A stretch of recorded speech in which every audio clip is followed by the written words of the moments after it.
when the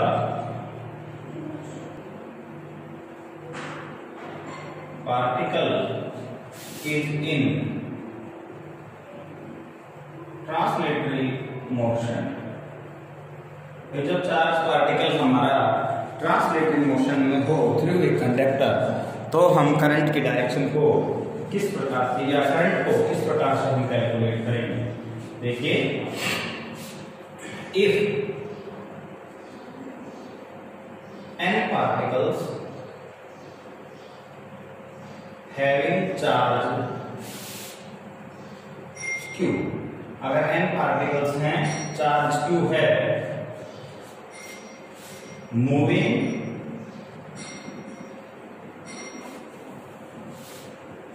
through a conductor,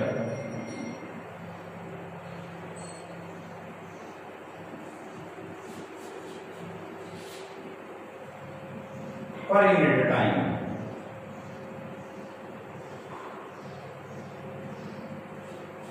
then the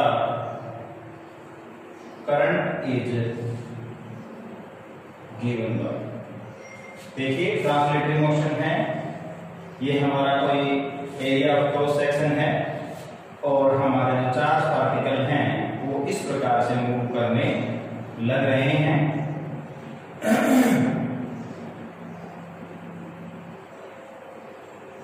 यहाँ जो motion है वो पार्टिकल की वो ट्रांसलेटरी है, तो net current I is equal two by total charge divide by total time. अब टोटल चार्ज हमारा क्या है, टोटल चार्ज है n into Q divide by time t। तो ट्रांसलेटरी मोशन में जब n चार्जेज और हर एक के ऊपर चार्ज हमारा q हो, टाइम t के लिए किसी एरिया ऑफ क्रॉस सेक्शन से मूव करने लग रहे हैं, तो जो हमारा करंट आएगा I is equal to n q divide by t। Second है, if n particles each having charge q per unit time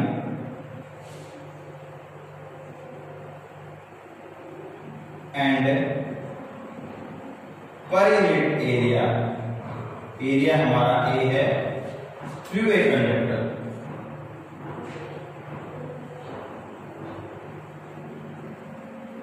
then I is equal to, then I is given by I is equal to n q into A। Current की value हमारी क्या आएगी per unit area, n q into A। आप इसको direct याद रख सकते हो और इसका फार्मूले का इस्तेमाल आप कर सकते हो। ओके, थर्ड जो केस है हमारा ट्रांसलेटरी मोशन में, ये सेकंड था इसी में और ये हमारा फर्स्ट था। ओके, अगर यहाँ पार्टिकल है, n पार्टिकल हैं, चार्ज q रखते हैं, पर यूनिट वॉल्यूम हो, पर यूनिट वॉल्यूम हो, हैविंग वेलोसिटी भी हो चार्ज पार्टिकल की, तो करंट इस प्रकार से दिया जाएगा। If n particles each having charge q, charge q per unit volume, per unit volume, having velocity v, having velocity v, ठीक है, through a cross section, through a cross section। तो हम करंट की मैग्नीट्यूड किस प्रकार से देंगे, through a cross section, then current is given by I is equal to n v q into A। v यहाँ velocity of that charge particle है, copy कर लीजिए बेटा साथ साथ।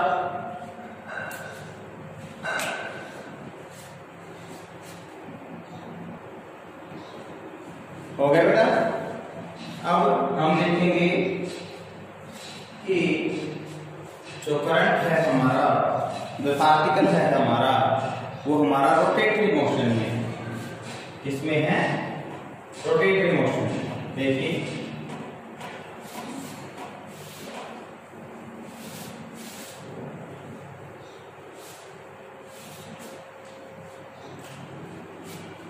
नेक्स्ट केस है करंट ड्यू टू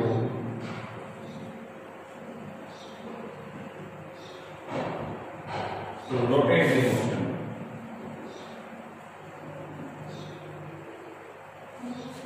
देखिए एक पार्टिकल है, चार्ज पार्टिकल पॉजिटिव क्यू है हमारा, एक सर्कुलर पाथ पे हमारा रोटेट करने लग रहा है और उस पाथ का रेडियस हमारा r, जैसा कि मैंने डायग्राम में आपको शो किया। ठीक है,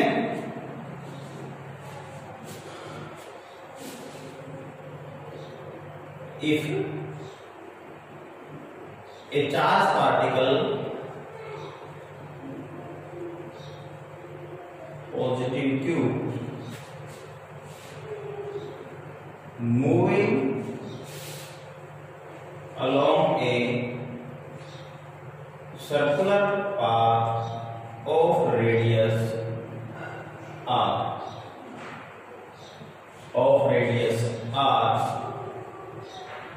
having velocity v, velocity क्या है? having velocity v, frequency nu आपने पढ़ा होगा प्लस 1 क्लास में, फ्रीक्वेंसी क्या होती है? Frequency new and angular frequency omega, angular frequency omega in time t as omega। ये चार्ज पार्टिकल है Q और एक सर्कुलर पाथ पर हमारा मूव करने लग रहा है। पाथ का जो रेडियस है हमारा r है और वेलोसिटी v है, फ्रीक्वेंसी न्यू है, एंगुलर फ्रीक्वेंसी ओमेगा है, टाइम t के अंदर वो रोटेट करने लग रहा है। तो करंट किस प्रकार से देंगे?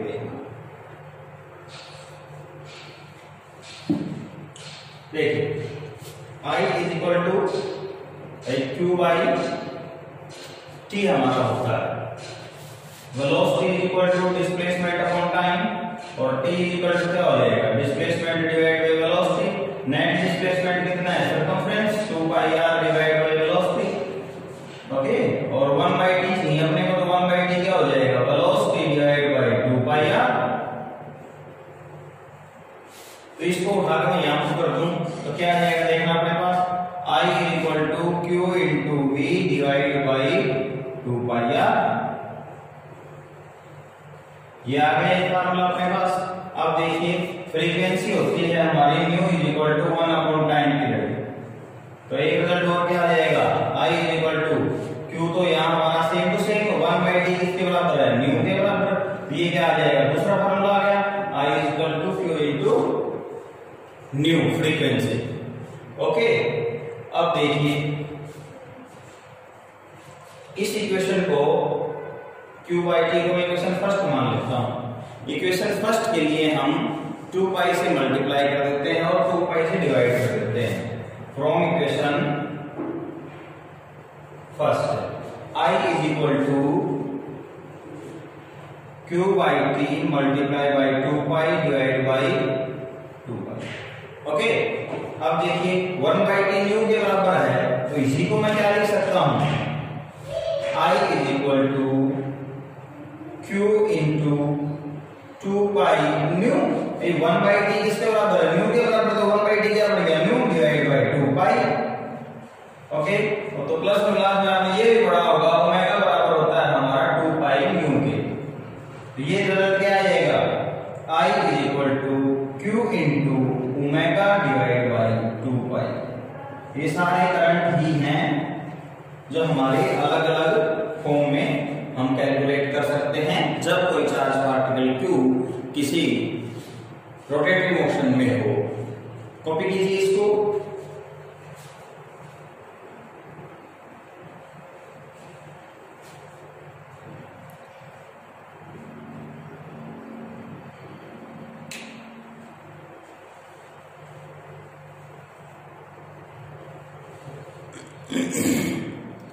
नेक्स्ट जो है हमारा वो है टाइप्स ऑफ करंट।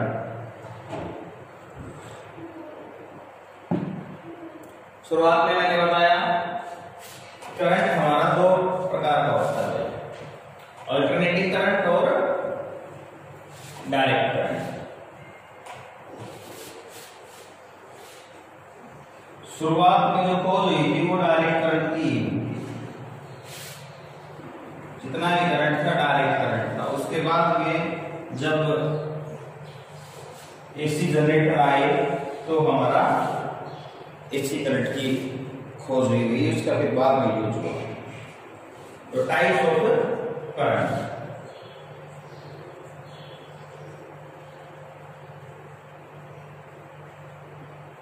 बड़ी रोचक कहानी है एसी करंट और डीसी करंट के लिए।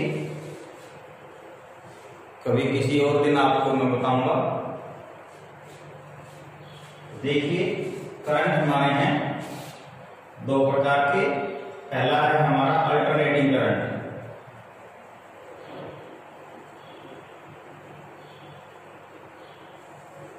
और दूसरा है हमारा डायरेक्ट करंट।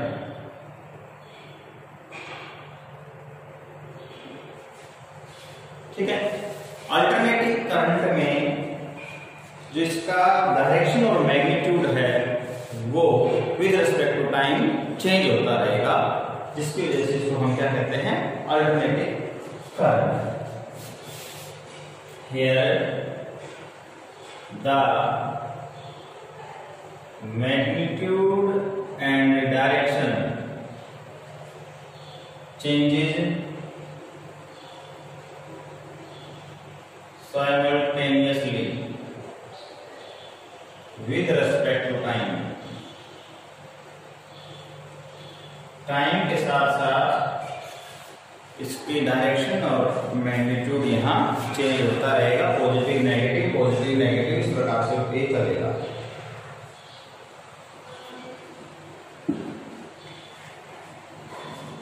देखिए इस प्रकार से हम इसको एक वेव के फॉर्म में शो कर सकते हैं। ये हमारा टाइम है और ये करंट का मैग्नीट्यूड है। तो ये इस प्रकार से चलता है, इस प्रकार से चलेगा, इस प्रकार से इसको हम रिप्रेजेंट कर सकते हैं। ये अल्टरनेटिंग करंट को शो करने का तरीका। फोर्थ यूनिट में हम आगे इसको बहुत डिटेल में पढ़ेंगे कि भाई ये वेव फॉर्म इस प्रकार से कैसे आया। उसके लिए हमें पहले इस जनरेटर पढ़ना पड़ेगा। एसी करंट को AC converts into DC by a device called rectifier। Rectifier की सहायता से इसको हम AC से DC में कन्वर्ट कर सकते हैं। कॉपी करते रहिए बेटा साथ साथ, ठीक है। और AC current only heating effect को शो करता है। किसको शो करता है? ओनली हीटिंग इफेक्ट को शो करता है। ये नंबर 2 हो गया, ये नंबर 3। इट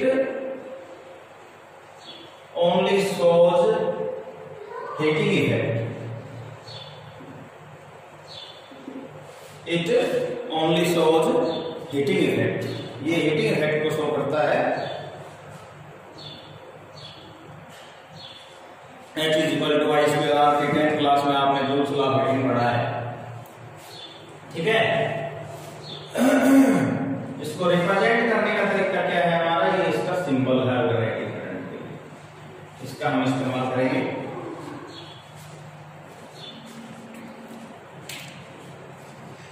ठीक है, फिर से देख लीजिए। Magnitude and direction changes simultaneously with respect to time. जैसे चेंज होने लग रही है, एक बार पॉजिटिव है एक बार नेगेटिव है, को डीसी में बना सकते हैं रेक्टिफायर की सहायता से। सेमीकंडक्टर्स में आप रेक्टिफायर पढ़ोगे। ये सिर्फ रेटिंग इफेक्ट को शो करता है और ये इसका सिंबल है।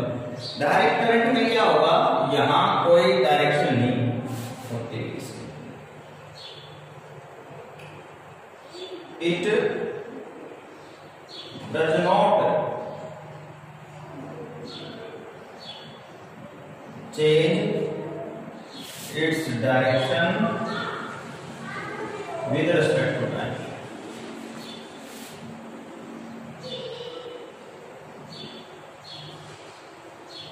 ठीक, टाइम के विद रिस्पेक्ट इसकी डायरेक्शन नहीं चेंज होती। किस प्रकार से होगा देखना है। ये हो गया हमारा टाइम और ये हो गया आई करंट। ओके, और ये इसकी डायरेक्शन और मैग्नीट्यूड आइएगा हमारा। देखो टाइम बढ़ रहा है, मैग्नीट्यूड नहीं चेंज हो रहा, वो कांस्टेंट है। ठीक है, तो ये इसको रिप्रेजेंट करने का तरीका है।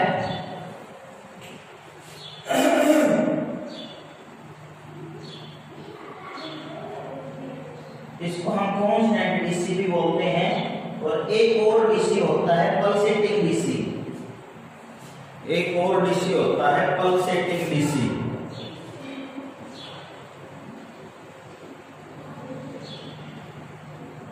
पल्सेटिंग डीसी उसको इस प्रकार से रिप्रेजेंट करेंगे हम।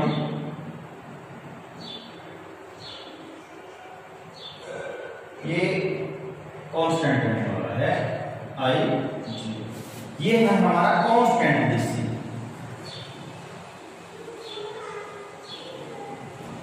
ओके, दोनों डीसी ये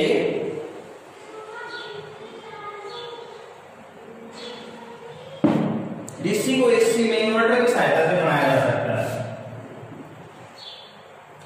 DC converts into AC with the help of inverter.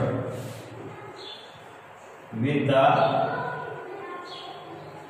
Help of inverter.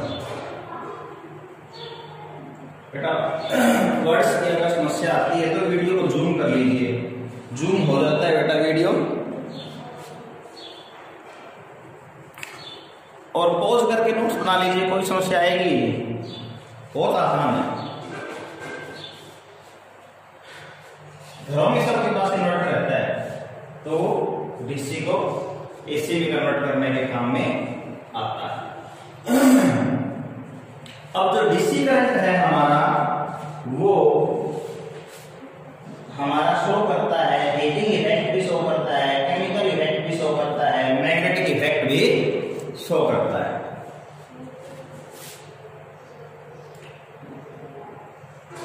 It shows heating effect, okay, chemical effect and magnetic effect। ये सिर्फ हीटिंग इफेक्ट को शो करता है। लास्ट है हमारा, इसको हम इस प्रकार से